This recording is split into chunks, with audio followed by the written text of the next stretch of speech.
Symmetry man. कहानी की शुरुआत में हम फ्रांसिस्को नाम के एक आदमी को देखते हैं। इसके पास एक आदमी पहुंचता है। उसकी कंडीशन देखकर फ्रांसिस्को से गाली मार देता है क्योंकि वो आदमी एक मुर्दे की तरह दिख रहा था। फिर हमें पता चलता है कि फ्रांसिस्को एक सिमेट्री केयर टेकर है और उसके साथ उसका असिस्टेंट नागी भी रहता है। फिर वो दोनों मिलकर मरे हुए आदमी को दफना देते हैं। तभी वहाँ पर एक ज़ॉम्बी जैसी दिखने वाली लेडी आ जाती है जो फ्रांसिस्को पर अटैक करने की कोशिश करती है, लेकिन फ्रांसिस्को फावले से उस पर अटैक करके मार देता है। इसके बाद हमें पता चलता है कि फ्रांसिस्को टाउन के जिस सेमेट्री में काम करता है वहाँ पर किसी वजह से कुछ लोग मंडे के बाद 7वीं रात को जिंदा हो जाते हैं। इसीलिए फ्रांसिस्को उन्हें रिटर्नर्स कहता है, जिन्हें वापस से मारने के लिए उनका सर काटना पड़ता है। साथ ही उनके सर पर गोली से अटैक करके भी उन्हें मारा जा सकता है। फिर हमें पता चलता है कि नागी को मेंटल प्रॉब्लम है, जिसकी वजह से वो सिर्फ ना वर्ड ही बोल पाता है। नेक्स्ट सीन में कुछ लोग एक अमीर आदमी को दफनाने आते हैं। उनमें एक लेडी भी मौजूद होती है, जिसे देखकर फ्रांसिस्को बहुत ही ज्यादा इंप्रेस हो जाता है। इसीलिए जब अगले दिन वो लेडी कब्र पर फूल डालने के लिए आती है तो फ्रांसिस्को उससे बात करने की कोशिश करता है,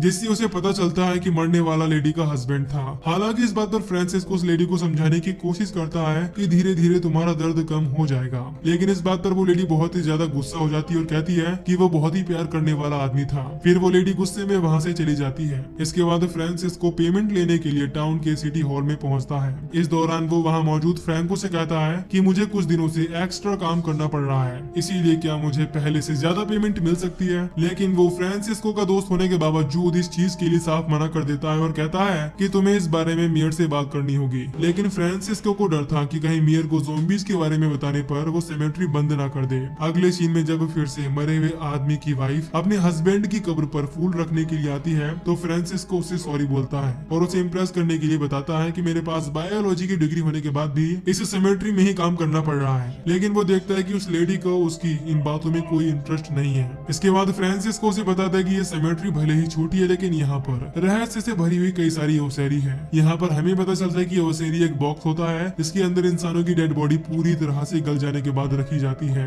ओसेरी की बात सुनकर वो लेडी फ्रांसिस्को के साथ उसे देखने जाने के लिए तैयार हो जाती है और वहाँ पहुँचने पर अपने आसपास कंकालों को देखकर वो लेडी बहुत खुश होती है और फ्रांसिस्को को किस करने लगती है। लेकिन फिर उसे अपने हस्बैंड के बारे में याद आता है, इसीलिए वो वहाँ से जाने लगती है। लेकिन कंकाल में फंसने की वजह से उसके कपड़े फट जाते हैं, जिससे वो वहाँ से भागते हुए अपने हस्बैंड की कब्र तक पहुँचती है, जहाँ पर वो फ्रांसिस्को के साथ इंटीमेट होती है। उसी समय लेडी का हस्बैंड ज़ॉम्बी में बदलने की वजह से जिंदा हो जाता है और ताबूत से बाहर निकलकर उस लेडी को काट लेता है। ये देखकर फ्रांसिस्को उस आदमी को मार देता है और फिर नागी से डॉक्टर को बुलाने के लिए कहता है, लेकिन तब तक वो लेडी मर जाती है। इस वजह से डिटेक्टिव फ्रांसिस्को के पास पहुंचता है और उस पर काफी गुस्सा होता है, क्योंकि उसे लग रहा था कि फ्रांसिस्को ने उस लेडी का रेप करके उसकी जान ले ली है। लेकिन उसे डॉक्टर बताता है कि वो लेडी काटने की वजह से नहीं बल्कि हार्ट अटैक होने की वजह से मरी है। इस वजह से फ्रांसिस्को निर्दोष साबित हो जाता है और क्योंकि उस लेडी का दुनिया में और कोई भी नहीं था, इसीलिए उसकी डेड बॉडी फ्रांसिस्को अपने पास रखने के लिए कहता है, जिस पर डिटेक्टिव उसे इस चीज के लिए इजाजत दे देता है। अगले सीन में जब वो फ्रांसिस्को उस लेडी की डेड बॉडी के पास बैठा हुआ होता है, तभी उसके देखते ही देखते वो उठकर खड़ी हो जाती है। ये देखकर फ्रांसिस्को काफी दुखी होता है, लेकिन वो ऐसा बिल्कुल भी नहीं चाहता था। लेकिन मजबूरन वो उस लेडी को शूट करके फिर से मार देता है। इसके बाद फ्रांसिस्को और नागी मेयर से मिलने के लिए टाउन में पहुंचते हैं। इस दौरान जब वो फ्रांसिस्को मेयर से बात कर रहा होता है, तभी मेयर की बेटी वैलेंटीना नागी को देखकर बहुत खुश होती है, क्योंकि वो उसे बहुत क्यूट लग रहा था। लेकिन बहुत ही ज्यादा एक्साइटेड होने की वजह से नागी उसके ऊपर उल्टी कर देता है। इसके बाद वैलेंटीना अपनी एक दोस्त क्लोडिया के साथ मोटर बाइक से वहाँ से चली जाती है, लेकिन इस चीज से नागी को बहुत ही ज्यादा दुख होता है। इधर हम वैलेंटीना और क्लोडिया को देखते हैं, जिनका एक बस से एक्सीडेंट हो जाता है, इससे उनके साथ साथ और भी कई लोग मारे जाते हैं। इधर जब फ्रांसिस्को नहा रहा होता है, तभी बहुत सारे ज़ॉम्बीज उसके पास पहुंच जाते हैं, लेकिन एक एक करके वो उन्हें मार देता है और नागी को आवाज लगाते हुए उसके पास पहुंचता है। वो देखता है कि हेडफोन लगाने की वजह से नागी कुछ भी नहीं सुन पा रहा है, जबकि उस पर एक ज़ॉम्बी अटैक करने वाला है। इसीलिए फ्रांसिस्को उस ज़ॉम्बी को मार देता है। तभी एक ज़ॉम्बी के हाथ फ्रांसिस्को की गन लग जाती है, जिससे वो फ्रांसिस्को को शूट करने की कोशिश करता है, लेकिन फ्रांसिस्को उससे गन लेकर उसके साथ साथ बाकी ज़ॉम्बीज को भी मार देता है। इसके बाद फ्रांसिस्को नागी के साथ कब्रिस्तान में पहुंचता है और वहां पर उसे क्लोडिया की गर्लफ्रेंड मिलती है, जो क्लोडिया की कब्र को छोड़ने के लिए तैयार नहीं थी। और क्योंकि क्लोडियो की डेड बॉडी को उसकी बाइक के साथ ही दफनाया गया था, इसीलिए वो बाइक के साथ ही ज़ॉम्बी बनकर बाहर निकल जाता है और कब्रिस्तान में इधर उधर भागने लगता है। तभी उसके पास उसकी गर्लफ्रेंड पहुंच जाती है, जो उसे अपने साथ ही चलने के लिए कहती है और वो इस चीज के लिए तैयार हो जाता है। हालांकि फ्रांसिस्को उसे शूट करने की कोशिश करता है, लेकिन वो नाकाम हो जाता है। लेकिन उसके बावजूद फ्रांसिस्को उसे ढूंढकर देकर उसके साथ साथ उसकी गर्लफ्रेंड को भी मार देता है क्योंकि उसे भी क्लॉडियो ने काट लिया था। अगले दिन हम नागी को देखते हैं जो वैलेंटीना के सर को उसकी कब्र से बाहर निकाल लेता है और वो नागी को किस करने के लिए कहती है। इस चीज से नागी बहुत ही ज्यादा खुश होता है। फिर जब रात में फ्रांसिस को वैलेंटीना की कब्र चेक करता है तो वहाँ पर उसे फिर से वही लेडी मिलती है जिससे उसे प्यार हुआ था। इस दौरान वो कुछ समझ पाता उससे पहले ही वो लेडी फ्रांसिस्को को अपनी तरफ अट्रैक्ट करके उसकी गन भी पानी में फेंक देती है और फिर मौके का फायदा उठाकर उसे काट लेती है। तभी नागी वहाँ पहुंच जाता है और उस लेडी को मार देता है क्योंकि मुर्दे सिर्फ एक ही बार जिंदा होते हैं। इस चीज से फ्रांसिस्को को ये पता चलता है कि जब उसने उस लेडी को गन से शूट किया था तब वो ज़ॉम्बी नहीं बल्कि एक इंसान थी, लेकिन अब उसके काटने की वजह से फ्रांसिस्को खुद भी इन्फेक्टेड हो चुका था। इसीलिए उसे डर था कि कहीं मरने के बाद वो भी ज़ॉम्बी बनकर वापस न आए। फिर अगली सुबह फ्रांसिस्को को मौत की परछाई दिखाई देती है जो उसे कहती है कि ज़ॉम्बीज़ को मारना बंद करो। अगर तुम चाहती हो कि वो वापस न आए तो तुम्हें जिंदा लोगों के सर पर गोली मारनी चाहिए। इस बात को मानकर फ्रांसिस्को टाउन में पहुंचता है और अपना मजाक उड़ा रहे लड़कों को शूट करके मार देता है। इसके बाद अगले दिन पूछताछ करने के लिए डिटेक्टिव फ्रांसिस्को के पास पहुंचता है और उसे बताता है कि किसी साइको ने टाउन में 7 लोगों को मार दिया है। इसीलिए क्या तुम मुझे बता सकती हो कि तुम उस समय कहाँ थे? इस पर वो बताता है कि मैं अपने दोस्त फ्रैंको से बात करते हुए सो गया था,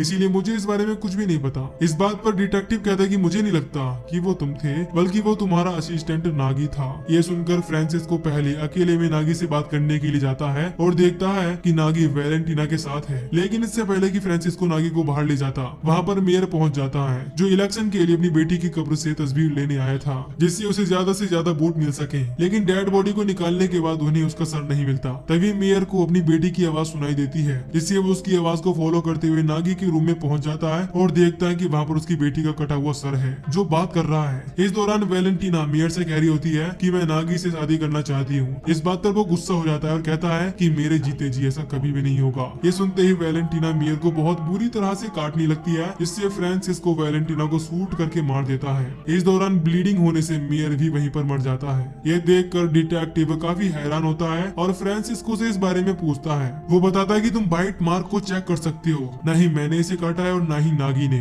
लेकिन तुम्हें परेशान होने की जरूरत नहीं है क्योंकि ये पहला केस नहीं है जिसे तुम सोल्व नहीं कर सकते, बल्कि ऐसे बहुत सारे केस हैं। और क्योंकि वैलेंटीना के मरने से नागी बहुत दुखी था, इसीलिए फ्रांसिस्को से समझाता है कि तुम पहले इंसान नहीं हो जिसने अपना प्यार खोया है, इसीलिए तुम्हें दुखी नहीं होना चाहिए। तभी मेयर ज़ॉम्बी में बदलकर कब्रिस्तान से भागने की कोशिश करता है, लेकिन फ्रांसिस्को से गन से शूट करके मार देता है। फिर अगले दिन एक दूसरा मेयर फ्रांसिस्को के पास पहुंचता है और उससे पूछता है कि क्या तुमने ही वो रिपोर्ट भेजी थी कि मुर्दे मरने के 7 दिन बाद जिंदा हो रहे हैं। इस पर फ्रांसिस्को इस चीज के लिए साफ इंकार कर देता है, जिससे मेयर कहता है कि अगर कोई भी प्रेस रिपोर्टर तुमसे इस बारे में पूछे तो तुम्हें उससे भी साफ इंकार करना होगा, वरना तुम्हें जॉब से निकाल दिया जाएगा। इस दौरान फ्रांसिस्को मेयर की पर्सनल असिस्टेंट से भी मिलता है जो उसे बहुत पसंद आती है। फिर रात में वो असिस्टेंट फ्रांसिस्को के पास पहुंच जाती है, लेकिन उसके हाथ में गन देखकर वो डरकर बेहोश हो जाती है। इसीलिए फ्रांसिस्को उसे अंदर ले जाता है और पानी पिलाकर होश मिलाता है। इसके बाद असिस्टेंट उसके गले लगकर कहती है कि मैं जब से इस टाउन में आई हूँ मुझे लग रहा है कि मैं हमेशा से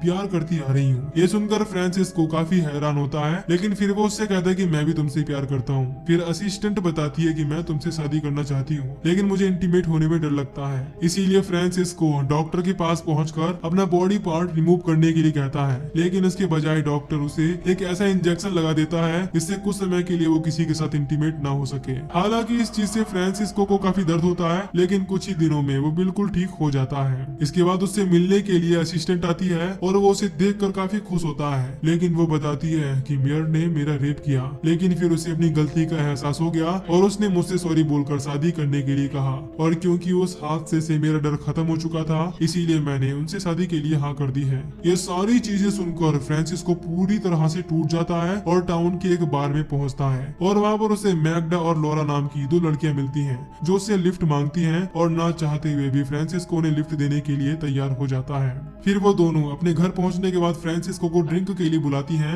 इस चीज के लिए वो तैयार हो जाता है। फिर लॉरा फ्रांसिस्को से कहती है कि मैं तुमसे बहुत प्यार करती हूँ और फिर उसके साथ इंटीमेट भी होती है, जिससे फ्रांसिस्को को पता चलता है कि अब उस इंजेक्शन का असर खत्म हो चुका है। लेकिन फिर मैग्डा से बात करने पर फ्रांसिस्को को पता चलता है कि इस घर में मौजूद 3 लड़कियां प्रोस्टिट्यूट हैं, इसीलिए मैग्डा फ्रांसिस्को से पैसे मांगती है, लेकिन पैसे न होने की वजह से वो उसे चेक देता है। लेकिन जाते जाते वो रूम में रखा हुआ हीटर लॉरा के बेड पर रखकर उसके ऊपर चद्दर डाल देता है। इससे उसके साथ साथ पूरे घर में आग लग जाती है और 3 लड़कियां जलकर बुरी तरह से मर जाती हैं। फिर अगले दिन फ्रांसिस्को से मिलने के लिए डिटेक्टिव आता है जो उसे जला हुआ चेक देता है। हालांकि फ्रांसिस्को से कहता है कि यह तो एक प्रूफ है जिससे तुम मुझे अरेस्ट कर सकते हो, लेकिन डिटेक्टिव बताता है कि हमने एक आदमी को अरेस्ट कर लिया है। इसने घर में आग लगाई थी और उसने अपनी बेटी और वाइफ को भी मारा है, इसीलिए अब उसे मेंटल हॉस्पिटल में भेज दिया गया है। इस बात से फ्रांसिस्को बहुत ही ज्यादा हैरान होता है और चेक करने के लिए हॉस्पिटल पहुंचता है। वहां पर उसे कोई और नहीं बल्कि उसका दोस्त फ्रैंक को मिलता है, जिसने उसके सारे इल्जाम अपने ऊपर ले लिए थे।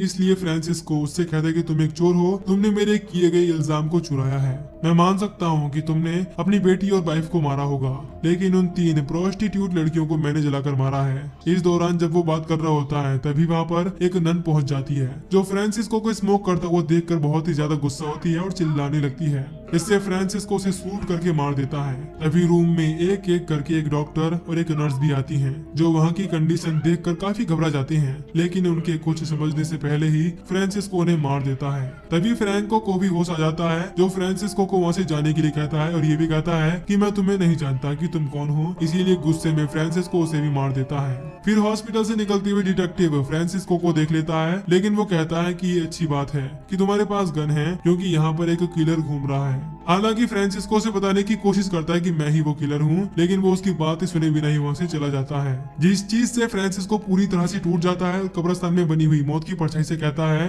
कि अब मैं इस खूनी खेल से तंग आ चुका हूँ, क्योंकि मुझे तो अभी ये भी समझ नहीं आ रहा कि कौन जिंदा है और कौन मरा हुआ है। मैं बस लोगों को मार रहा हूँ, इसीलिए मैं आज से ये काम बंद करता हूँ। तभी उसे उस स्टैचू से आवाज आती है कि तुम कहीं भी चले जाओ, लेकिन अगर तुम्हें मौत और जिंदगी के बारे में फर्क पता नहीं रहेगा तो तुम ऐसे ही परेशान रहोगे। इसके बाद अगले दिन फ्रांसिस्को नागी के साथ वहाँ से चला जाता है। इस दौरान वो काफी तेज चला रहा होता है, लेकिन फिर वो देखता है कि टाउन से बाहर जाने का कोई भी रास्ता नहीं है। इससे फ्रांसिस्को को एहसास होता है कि इस टाउन के अलावा दुनिया में और कहीं भी इंसान नहीं बचे हैं। तभी चोट लगने की वजह से फ्रांसिस्को के देखते ही देखते नागी वहीं पर मर जाता है। हालांकि पहले तो फ्रांसिस्को उसे गन से शूट करने की कोशिश करता है, जिससे वो ज़ॉम्बी ना बने, लेकिन वो ऐसा नहीं कर पाता। फिर उसके देखते ही देखते नागी फिर से जिंदा हो जाता है और फ्रांसिस्को की गन खाई में फेंक कर उससे कहता है कि मुझे प्लीज वापस घर ले चलो। ये पहली बार था जब नागी कुछ बोला था।